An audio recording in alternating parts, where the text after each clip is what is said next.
பல்லாவரத்தில் இந்த அனங்காபுதூரில் மட்டும் இல்லை, சென்னைக்குள்ள பல இடங்களில் நம்ம மக்களின் வாழ்விடங்களை வந்து ஆக்கிரமிப்புங்கிற பேரில் இடித்து அப்புறப்படுத்துன்னு உங்களுக்கு தெரியும்.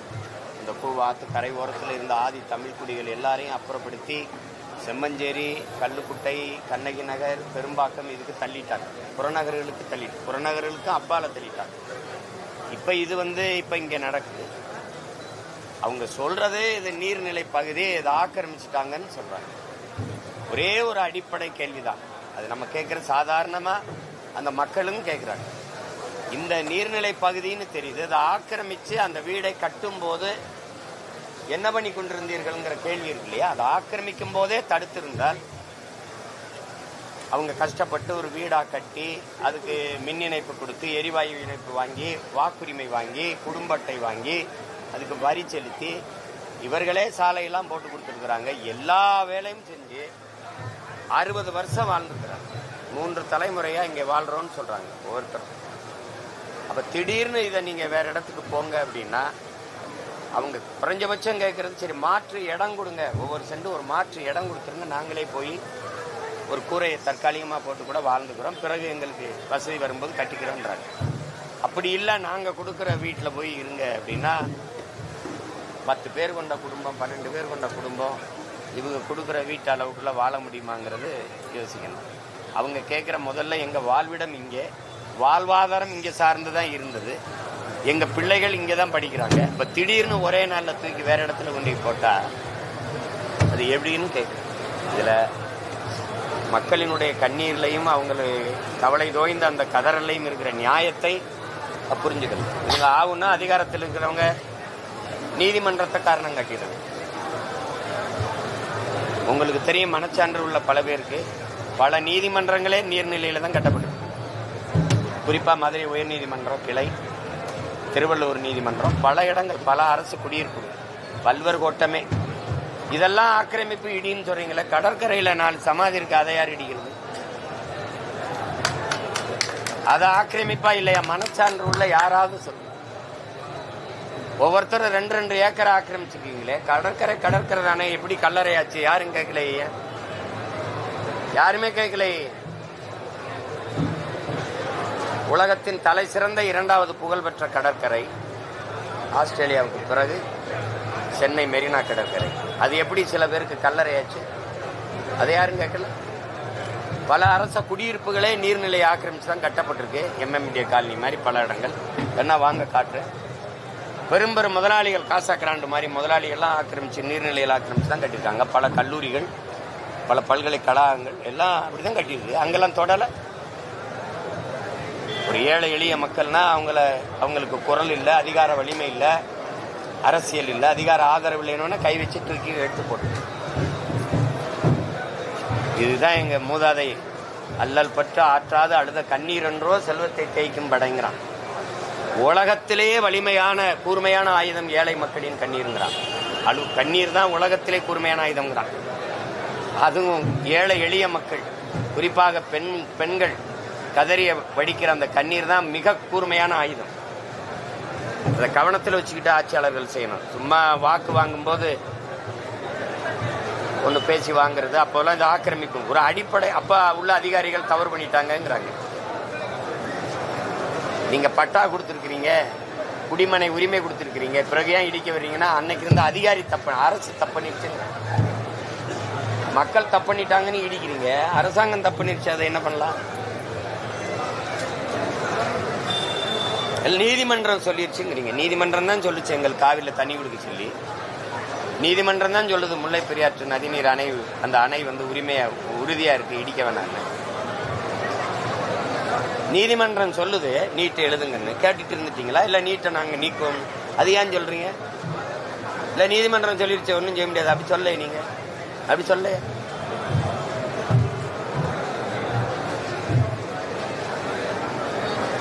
கொடுமை இதெல்லாம். இந்த இடத்த என்ன பண்ணுவீங்கன்னு கேட்டா அதுக்கு பதில் இல்லை. பூங்கா அமைக்க போறோம், நடைபயிற்சி போறதுக்கு வந்து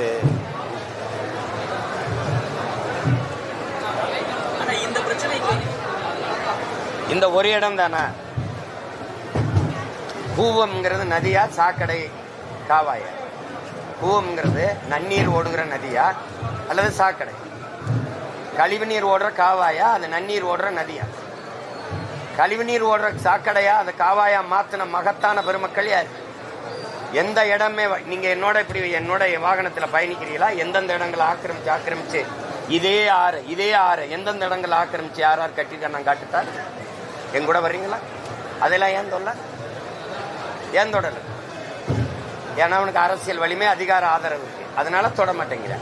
இவன் எளிய மக்கள், வெறும் வாட்டர்ஸ், அவ்வளவுதானே.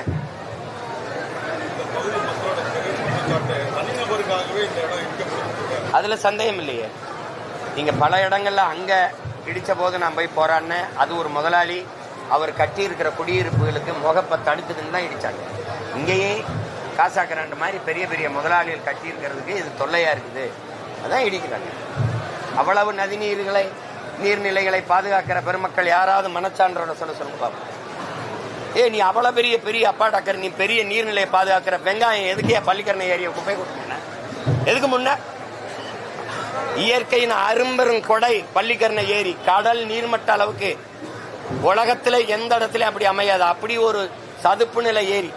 உலகில் பல்வேறு நாடுகளிலிருந்து பறவைகள் பறந்து வந்து தங்கி முட்டையிட்டு குஞ்சு பொறிச்சு பறந்து போன ஒரு வாழ்விடத்தை பள்ளிக்கரணை ஏரியை குப்பமேடாக்கினவே யாரு? எந்த கொம்பனும் சரி செய்ய முடியாது. இன்னி அந்த பள்ளிக்கரணை ஏரியை குப்பையை கொட்டி ஆக்கிரமிச்சது யார்? யார்கிட்ட பதில் இருக்கு? இது ஆக்கிரமிப்பு பேசுற பெருமக்கள் இந்த நீதிமன்றம் அதுக்கு ஒரு உத்தரவு தருமா? எப்படி இந்த நீர்நிலை எப்படி நீ ஆதரிச்ச? அந்த ஏரியை நீ எப்படி மூண குப்பையை போட்டு மூடி தள்ளிட்ட? நீங்க நீர்நிலையை பத்தி பேசிட்டு இருக்கிறீங்க. பாதுகாக்கிற பெருமக்கள் நீங்களா நீர்நிலையை நாங்க அப்படி பாதுகாக்கிறோம் அப்படின்ட்டு. வள்ளுவர் கோட்டம் எதுல கட்டிருக்கு? நீரின்றி அமையாது உலகுன்னு பாடினவன் கோட்டம் எதுல கட்டிருக்கு? அந்த பகுதிக்கு பேர் என்ன? லேக் ஏரியா. லேக் எங்கன்னு அங்கிட்டு போறியாம்பா. ஏரிய தூத்து குடியிருப்பை கட்டிட்டு பேரு லேக் ஏரியா, ஏரி பகுதின்னு வச்சுட்டு போயிட்டேன். செஞ்ச பெருமக்கள் யாரு? அதுக்கு ஒரு உத்தரவு வாங்கி இடிச்சுடுமா? இங்க வாழ்ற எல்லாரையும் வெட்டிடுமா? நேர்மையான ஆட்சியாளன் ஒரு நீதிமான் இதுவரை செய்த தவறு சரி, அது அரசு தவறு இருக்கு. அன்னைக்கு இருந்த அதிகாரி ஆக்கிரமிக்கும் போது இருந்துட்டு, அன்னைக்கு இருந்த அதிகாரம், அன்னைக்கு இருந்த கவுன்சிலர், அன்னைக்கு இருந்த மாவட்ட ஆட்சியர், அன்னைக்கு இருந்த வட்டாட்சியர், மாவட்ட ஆட்சியர், அன்னைக்கு இருந்த அமைச்சர் பெருமைகள் எல்லாம் விட்ட வாங்கி தின்ட்டு இனிமேல் இருக்கிற நீர்நிலைகளை பாதுகாக்கணும். அதுக்கு ஆக்கிரமிக்க விடக்கூடாது. அப்படிதான் நீ நடவடிக்கை எடுக்கணும். அதை விட்டுவிட்டு 60 வருஷம் வாழ்ந்தவனை இடிச்சு வெளில போடான்னா இனிமே எங்கேயும் ஆக்கிரமிக்க மாட்டீங்க. ஆக்கிரமிப்புகளை தடுத்துடுவீங்க. நான் ஒரு பட்டியல் வெளியிடுறேன். எத்தனை பல்கலைக்கழகங்கள், எத்தனை கல்லூரிகள் நீர்நிலையில் ஆக்கிரமிச்சு விரிவாக்கம் செய்யப்பட்டிருக்குன்னு. இடிச்சிருவீங்களா? இடிப்பீங்களா? பாப்போம். இது குரல் இல்ல, அவனுக்கு நாதி இல்ல, வெவ்வேறு வாக்காளன் ஆயிட்டான். அவனுடைய கண்ணீருக்கோ கவலைக்கோ கதறலுக்கோ இங்கே மதிப்பு இல்லை. அது கேட்கறதுக்கு காதுகளும் இல்லை, பார்க்கறதுக்கு கண்களும் இல்லை. அது ஒன்றும் பேசி என்ன இருக்கு?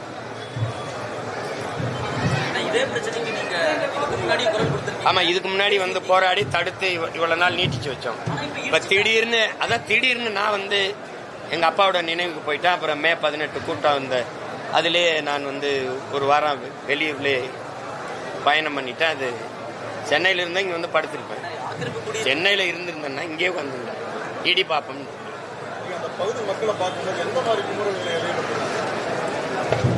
கதறல் தான். அவங்க ஒரு அம்மா சொல்றாங்க, 60 வருஷமா இருக்கேன் ஐயா, 3 தலைமுறை.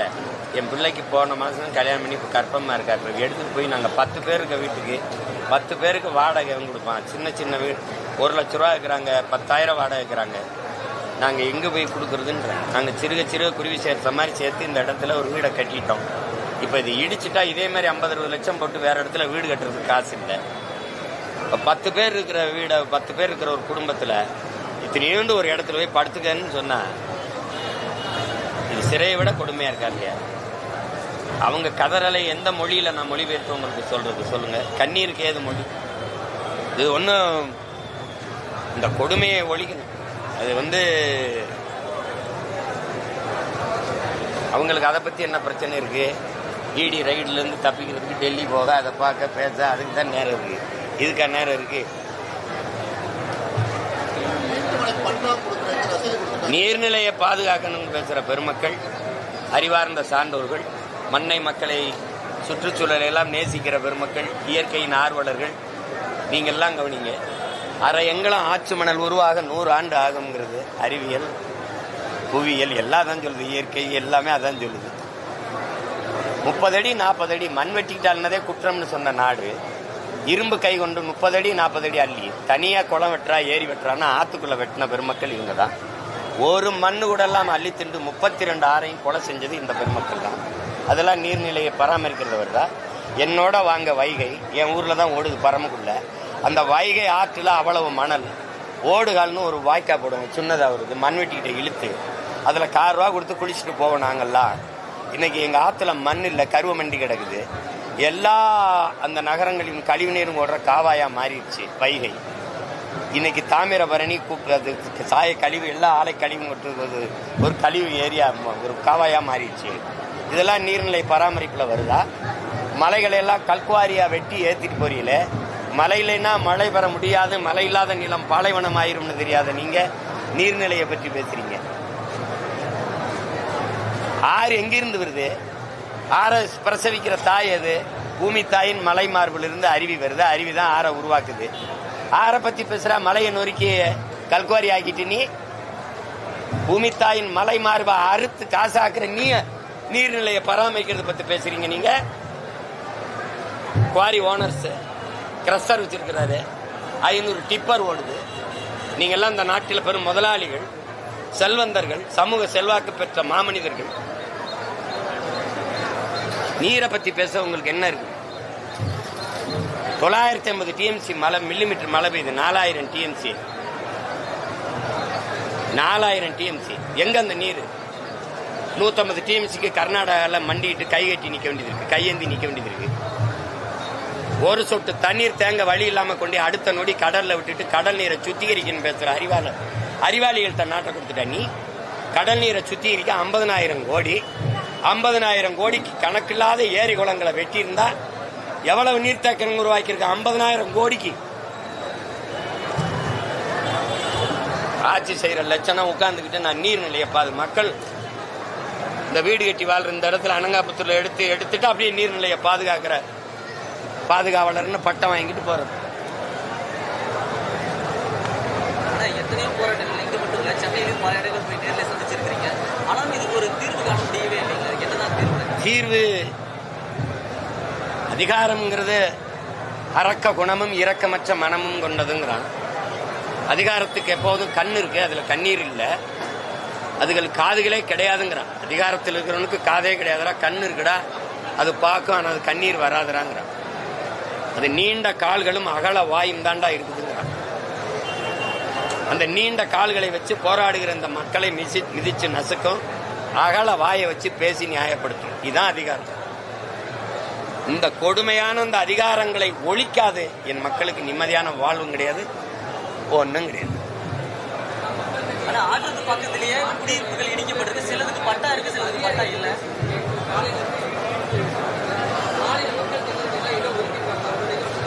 இடம் ஒதுக்கல.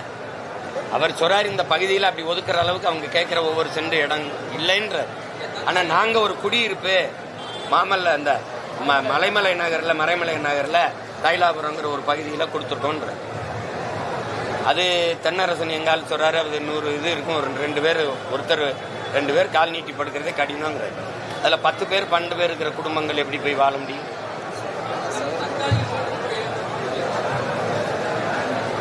அது இதயம் இருக்கிறவர்கள், மனச்சான்று இருக்கிறவர்கள் ஆட்சியில தான் அதை யோசிப்பாங்க.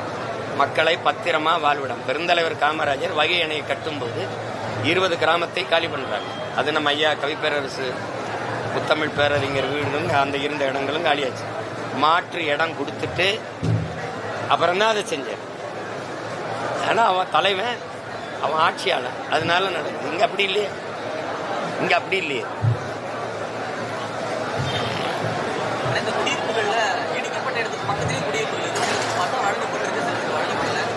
மாநகராட்சி ஆணையர் என்ன விளக்கம் கொடுத்தாங்க? நீதிமன்ற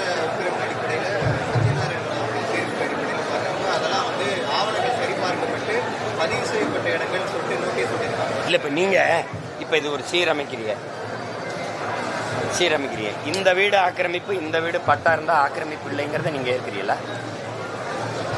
அண்ணன் சொல்றது அந்த நீர்நிலை, அந்த நதி, அந்த ஆறு ஓடுற, அந்த தண்ணி ஓடுற கரையில இப்படி வீடை கட்டிட்டாங்க, மொத்தமா இது ஆக்கிரமிப்பு. இது குடிமனை பட்டா, குடி உரிமை கொடுக்கப்பட்டிருக்கு, இது குடிமனை உரிமை கொடுக்கப்படலை, பக்கத்து வீடு. இதை இடித்து இதை வைக்கிறது, இது எப்படி ஆக்கிரமிப்பு அப்புறப்படுத்துறதா வருது? எப்படி வருது? அப்ப இங்க இப்ப இது பட்டா வழங்கப்படாதது குற்றமா, இல்ல இதுக்கு பட்டா வழங்கினது குற்றமா? அப்ப இந்த கேள்விக்கு யார்கிட்ட பதில் இருக்கு?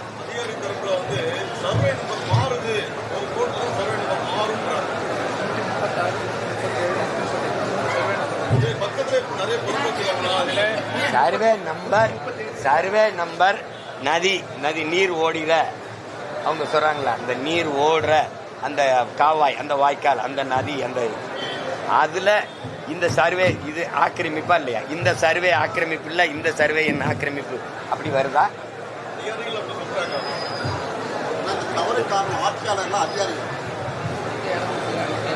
ஆட்சியாளர்கள். இப்ப நீ அதிகாரிங்கிறவர் யாரு கீழே வேலை செய்யறாரு?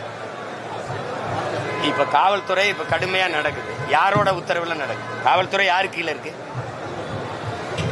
அதையே நீங்க அன்னை எவ்வளவு சத்தமா பேசுற, நீங்க சத்தமா சொல்ல மாட்டேங்கிறீங்க. முதல்வர் இப்ப எங்க இருக்காரு? அவுட் ஆஃப் கண்ட்ரோல்னாரு, இப்ப அண்டர் கண்ட்ரோல்ல இருக்காரு. இதெல்லாம் இது பேசி சில ஆழ்ந்த தாங்க முடியாத வலியும் வேதனையும் என்ன செய்யறது, சிரிச்சு ஆத்திக்கிற வேண்டியதுதான். அந்த நிதி மொத்த நிதி இங்க இருக்கிறதுனால, அதனால அதை தவிர்க்க முடியாம போக வேண்டியதாயிருச்சு. தேவைன்னா ஐயா துரைமுருகன் போறாரு, தேவைன்னா நம்ம தம்பி செந்தில் பாலாஜி போறாங்க, இப்ப தேவைன்னா ஐயா போயிருக்காங்க. இப்ப நீங்க ஈடி ரைடு நீங்க எல்லாம் இருக்கு, நம்ம ஒரு பேசி ஒரு முடிவு வரலாம். இந்த சோதனை, இன்கம் டாக்ஸ் வருமான வரி சோதனை, இந்த அமலாக்கத்துறை சோதனை உள்ள போறது நமக்கு தெரியுது. ஆனா உள்ள வெளியில போறது எப்ப அந்த சோதனை முடிஞ்சதுன்னு யாருக்கா தெரியுதா? தெரியாது.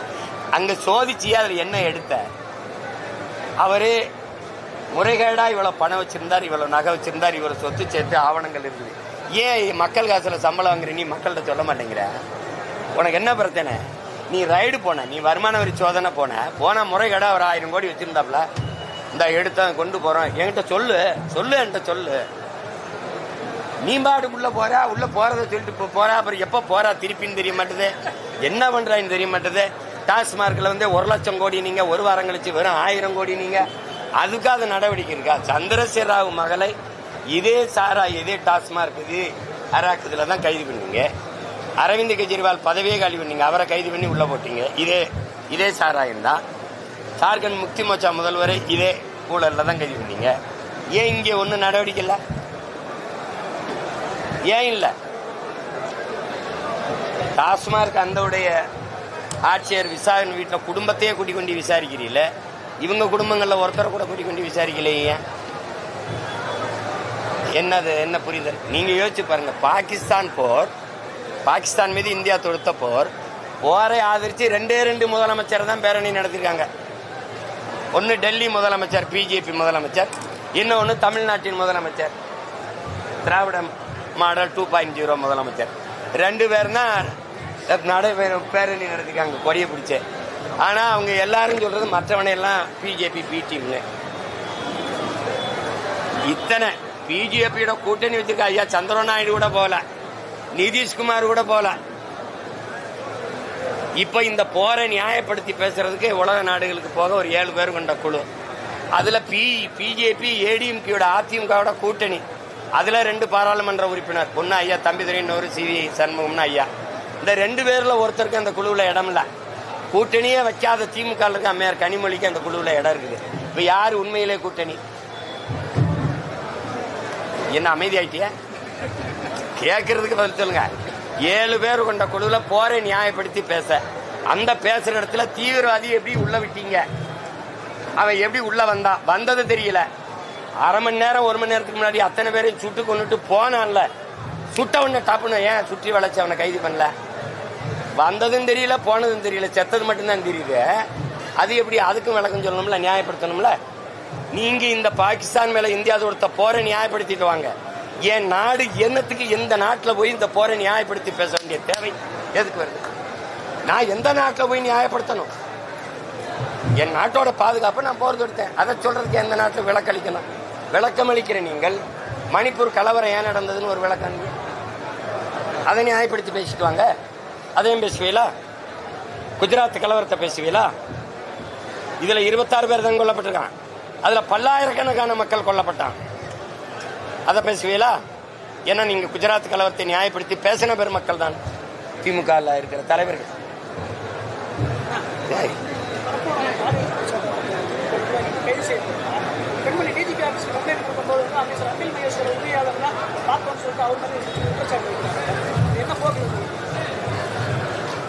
இப்ப இந்த அதிகாரம் போய் இன்னொரு அதிகாரம் வரும்போது அதுக்கு நடவடிக்கை அப்படிதானே இருக்குது. பொள்ளாச்சி பாலியல் குற்றத்துக்கு அப்படிதான் நடந்தது. என்ன நடவடிக்கை இருந்தது?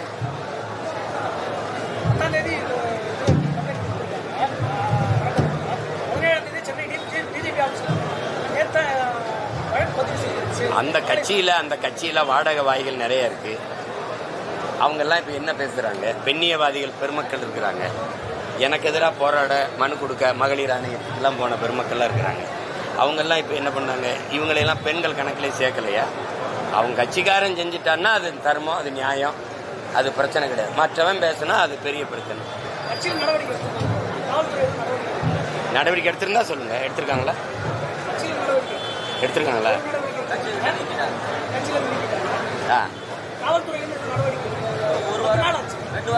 கட்சி அவருது, ஆட்சி யாருது?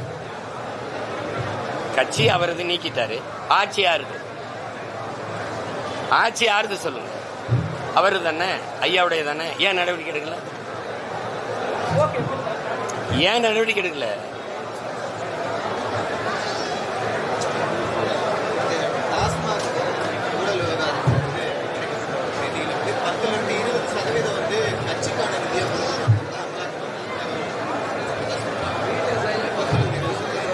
கட்சியே சாராயம் வித்த காசு, போதைப் பொருள் வித்த காசுல தான் நடக்குது. ஆட்சி அதில் தான் நடக்குது. இதை போய் என்ன பேசுறதுக்கு இருக்கு? அதுக்கு என்ன நடவடிக்கை எடுக்க போகுது அமலாக்கத்துறைங்கிறதான் கேள்விப்பா. அதுதான் தெரிஞ்சிருச்சா? அதுக்கு என்ன ரியாக்ஷன் என்ன, ஆக்ஷன் என்ன?